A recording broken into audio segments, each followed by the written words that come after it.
And this is what behavior therapists do. They decompose your problems. What are you afraid of? Well, okay, you're afraid of everything. Well, let's get something specific you're afraid of. Well, I'm afraid of an elevator. Okay, an elevator. So I have a client, she's afraid of elevators. The elevator door opens, she goes, "That's a tomb." And I thought, oh, wow, I thought it was an elevator. But for you, it's not a bloody elevator. It's death. And so that's what you're afraid of. It's worse than that. You're afraid of being trapped inside there in the dark alone, not knowing if anyone is going to rescue you, stuck there with your damn imagination, freaking out. It's like, and if that's not, and then maybe you have a heart attack because you're so terrified and you die. It's like, you know, so that's the elevator. Well, it's no bloody wonder no one's going to get into something like that. And then maybe underneath that is your distrust in the mechanisms of society, right? Because, you know, a normal person, those weird creatures, they'll get an elevator, what the hell, they don't care. And partly it's because they have an implicit belief, even if the thing stops, somebody will come along and rescue them. And usually you don't even think about it, right? It's like, oh, what the hell, it's an elevator. It's like, the danger is invisible to you. And it's partly because you implicitly trust the structure. And so maybe you go into the unconscious presuppositions of the person who is terrified of the elevator and the subways, and you find out they have a real problem with trusting authority, and that's partly why they don't get along with their husband and why they've never been able to stand up for themselves. So then you say, okay, well, you're afraid of the damn elevator, but it's not an elevator, it's a tomb, and the tomb is partly you and it's partly the elevator and partly your unconscious mind. And so, well, what can you handle? Can you go and look at an elevator from 10 feet away? It's like, yes. Okay. How about 9 feet away? Yes. 5 feet? Yes. 4 feet? No. Okay, no problem. 4.5 feet. We're going to go from that elevator. And we're going to look at the damn thing until you're bored of it.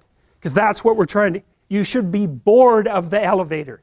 Because then you're not afraid of it, obviously. It's like, it's an elevator. You just don't notice it, right? All these things around here that you don't notice, I'd take you out of here and ask you what color the walls are. You haven't got any idea.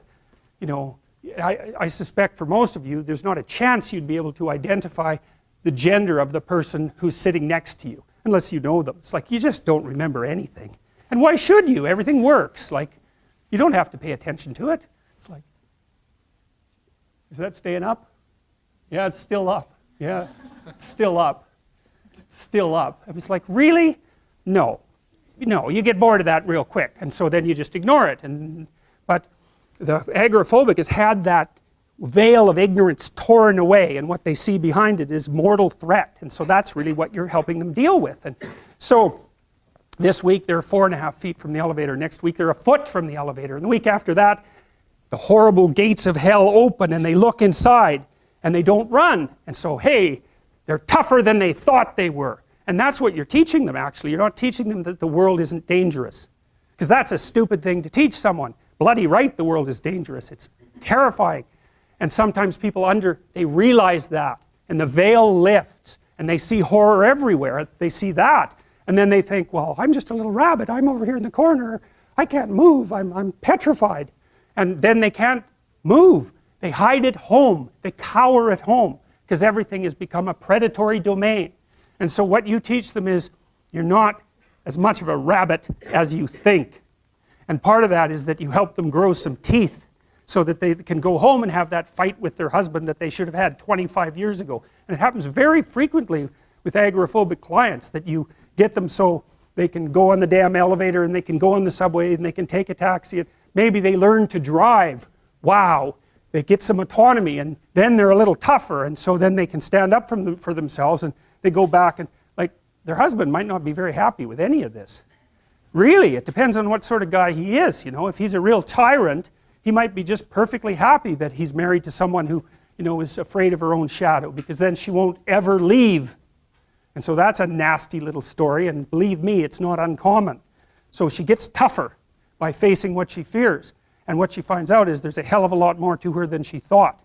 And that's really what happens when you do behavior therapy with someone who's agoraphobic. It isn't really that they get less afraid, it's that they get braver. That's way different. It's because brave is alert and able to cope. Naive is there's no danger. It's like, oh yeah, right, there's no danger. Jesus, what a stupid theory that is.